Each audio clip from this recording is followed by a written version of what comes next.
Good morning, students. Today, once again, I'm in front of you with the new topics of the nuclear radiations or nuclear detectors, that is the Geiger-Müller counters or GM counter. This is the most important counter, is one of the most important counter for the examination point of view, and today we will discuss about the Geiger-Müller counter or GM counters. As you know that we have earlier studied about the proportional counters. If we continue to increase the voltage across the electrodes, then we pass from the proportional region through which the region of limited proportionality to the GM region. In this case, the electron cascade spread from the immediate neighborhood of the initial track until it encompasses the whole length of the anode. So the resulting pulse is very much larger as compared to the proportional counter. So obviously independent of the initial particle energy. It means that all the pulses from a GM tube are of same amplitude regardless as the number of original ion pair that started the process are independent of the energy brought to the tube by the incident particles.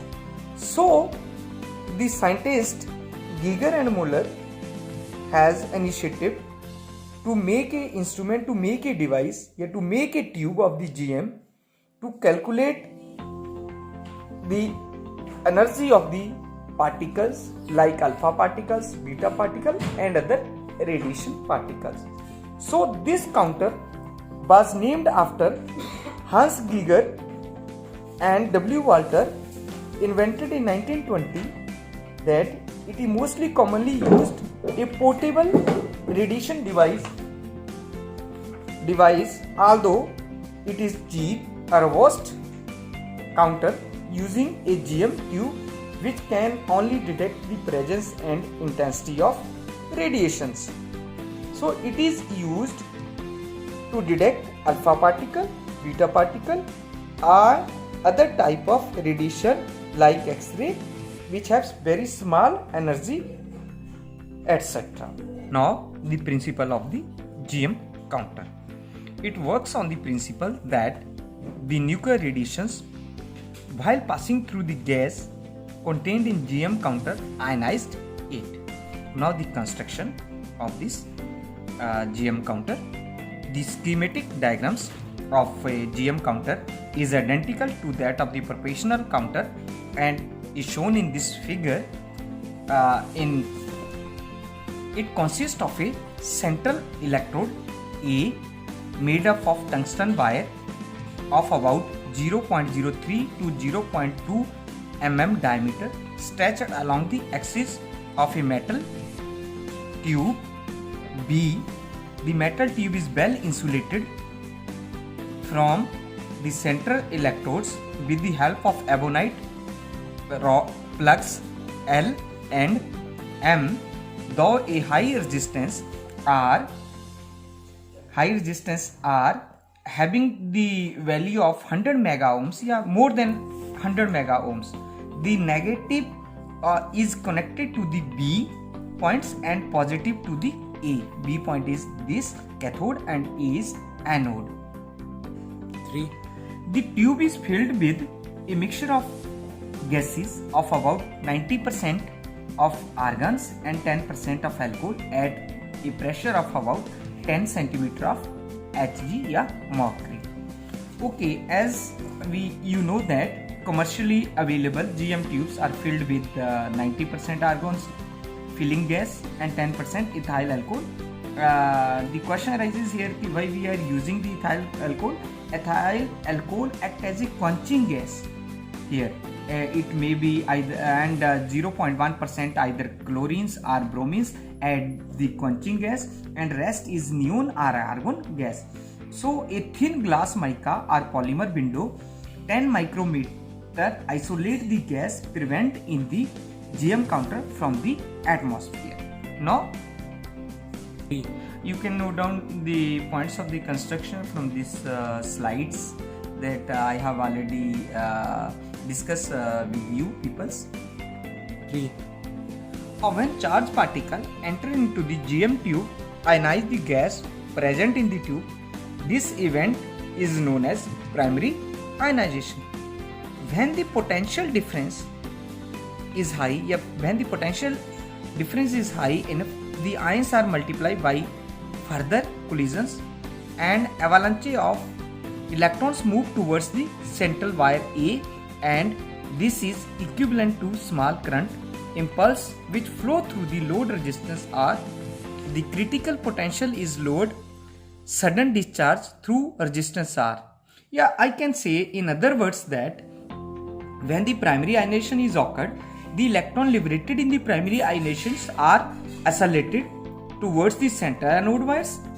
Because of high potential present on this wire, central wire, which acts as the anode, the electrons may gain sufficient energy to cause further ionization of the neutral gas molecules, which is known as the secondary ionization. This leads to a chain of ionizing events which is already discussed in the previous chapters. A previous article is known as Townsend avalanches. Beside these processes, there is a possibility of excitation of molecules and atoms. Such excited molecules and atoms, while de-exciting, may emit ultraviolet or visible photons. So these photons again lead to the production of electrons due to ionization of gas atoms or molecules, due to photoelectric interaction with walls of the counters. So each such liberated electron would again cause a Townsend avalanche. Such a series of avalanches would lead to discharge in the tube called Geiger discharge. In such a state, there is a formation of dense envelope of electron ion pairs distributed around the anode. These voltage applied to anode collect all the electrons pertaining to a single event leading to Geiger discharge. Yeah, I can say that the critical potential is load suddenly discharged through the resistance R. The potential difference so developed across R is amplified by vacuum tube circuit and is made to operate a mechanical counter. This may a single particle can be resisted. Yeah, we can say that a single particle will be there. A sudden pulse of discharge sweeps away the ions from the chamber and the counter is ready to register the arrival of the next particles. It is also important to mention here that if there will be a second avalanche is started, then the succession of discharge will follow. It should be stopped, otherwise a single event will be counted twice. So the positive ion sheet, yeah, you can see that the clouds should be eliminated. Elimination of positive sheet around the wire is called the quenching. So now we would like to discuss about the quenching. As you know that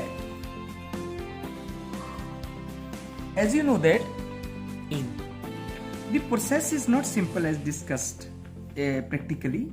During the Geiger discharge, there is a dense envelope of ions and electrons around the anode. The electrons would drift towards the anode and positive ion would drift towards the cathode. As earlier we have discussed in the proportional counters and in GM counters also, the positive ions drift towards the cathode having ionization potential greater than the work function of the cathode material, leads to the exchange of electrons from the cathode and become neutral. The excess energy may be dissipated with the emissions of either a photon or an electron from the cathode. So the later process takes place only if excessive energy is greater than the work function of the cathode material. This again initiate another Geiger discharge. So the result of this is that the tube would always be in continuous Geiger discharge, hence it is not be able to measure any irradiation. So to overcome this type of problems, the concept of quenching is introduced. The concept of quenching is introduced, there are basically two types of quenching. One is the organic quenching and another one is the halogen quenchings. The organic quenching. In the organic quenching, small quantity of organic gas having a complex molecular structures. This will prevent the continuous Geiger discharge by charge transfer of collision principle. The positive ions on either path collides with the organic molecules to get neutralized. This makes only ions of organic gas to reach the cathode and get neutralized. So an excessive energy release would lead to dissociations of organic molecule. Thus, multiple Geiger discharge could be avoided. So, in the construction part, we have filling of two type of gases, argon 90% and 10% ethyl alcohol. It's a very typical work to fill the organic. A quench GM tube is 90% argons and 10% ethyl alcohol. When the organic gas get depleted to a sufficient extent, there is the occurrence of multiple discharge frequently, and the plateau length X decrease with slow increase. The organic quench GM tube are characterized by a short lifespan, a lifetime, and are not stable for the operation in a very high field, which leads to a large count rate. To overcome this technique, we are using the new type, that is the halogen quenching. Now, as the name suggests of the halogen quenching, we can use the halogen gas such as chlorine, bromines. A typical filling is about 0.1% of chlorine to argons or neon. The quenching action is the same as that of the organic quenching process. So the diatomic halogen gas molecule also get dissociated in quenching, but get recombined to replenish the gas molecules, and thus the counter life gets extended. Now the characteristics of a GM tubes. Basically, the quality of the functioning of a GM tube depends on the three parameters. One is the dead time, second is the recovery time, and third one is the Geiger plateau length and plateau slopes. We will discuss one by one. Dead time first.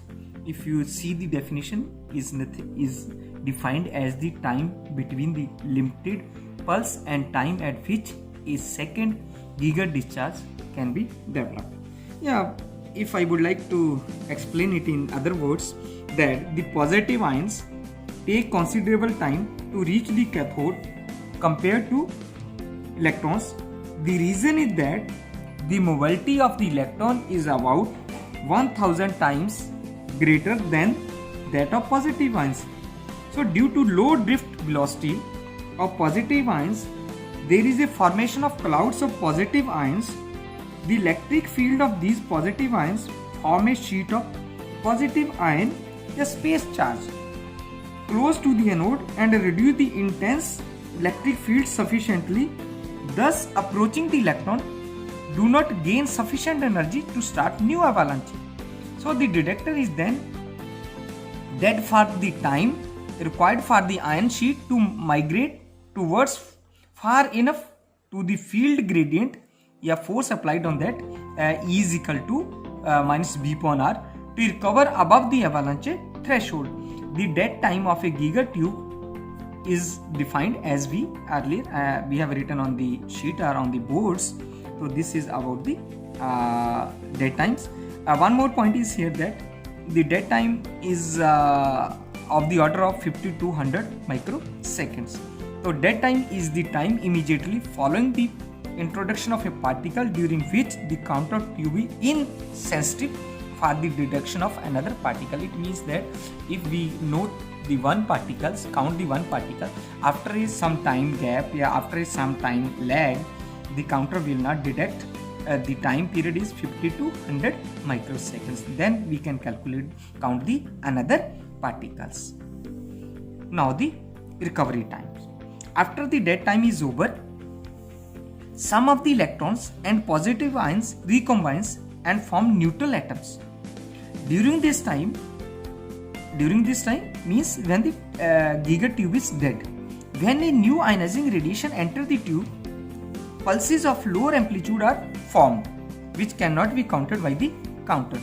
So the total time taken for the tube to recover its fully sensitive to give the next pulse is called the resolving time.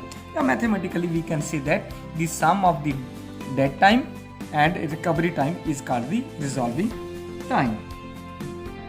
Now the third part is Geiger plateaus. If you see the diagrams, that it is a voltage characteristic of a GM counters in this figure, in the above figures.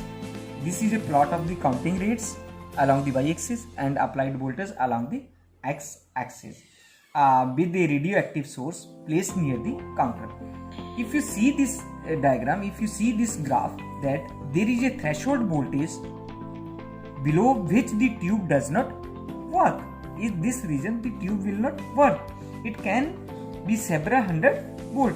When the applied voltage increases, the counting begins and rises rapidly to a flat portions of the curve called the plateau regions, called the plateau. This is the region where the GM counter works. This is the counter, as in the first lecture we have seen that the GM counter region, a plateau region is there, and show the voltage of this. The counting rates is more or less does not depend upon the small changes in the potential difference across the tube. With increase the potential difference across the tube, behind the plateau region, a continuous discharge takes place. In the tube and count rate increases very rapidly. So it does not require any ionizing event for this to take place, and the tube must not be used in these regions. We can discuss it in another way also, that in this graph that we have taken the voltage 400, 500, 600, 700, 800 and 900, and count rate is first 20 seconds to 0 to 40 hundreds.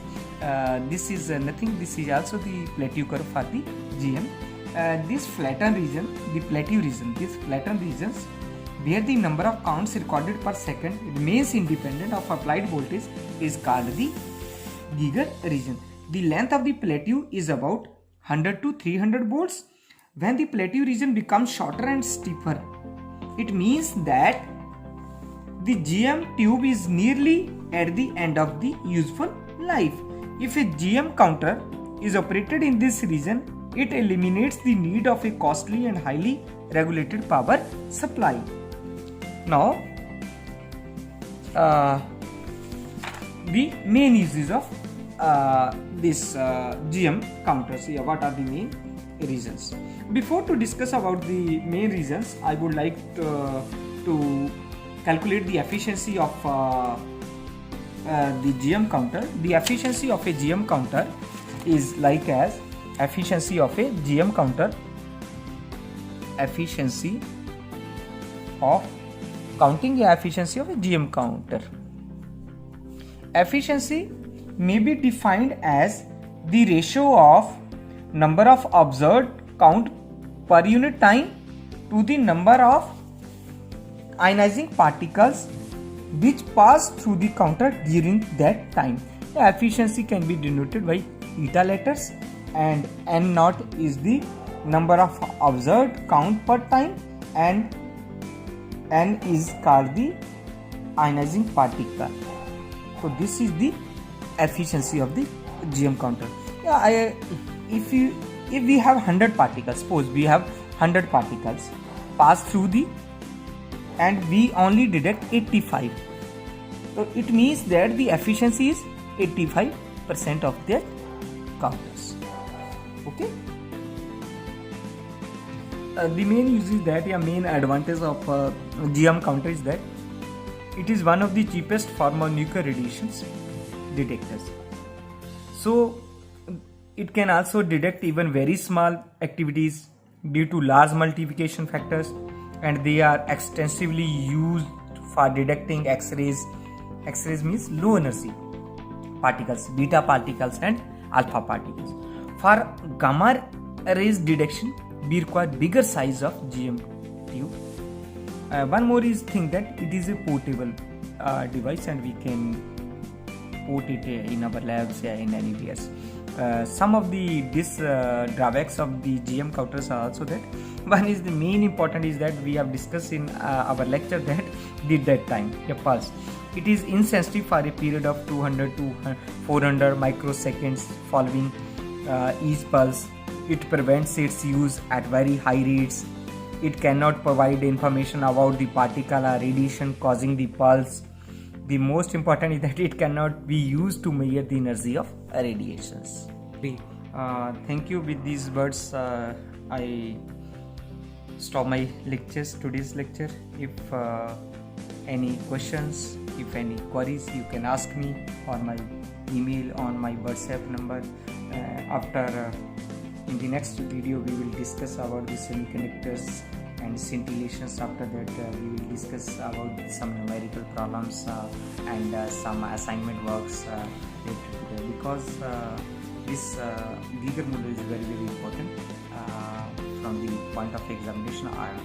Once again to you to go through this.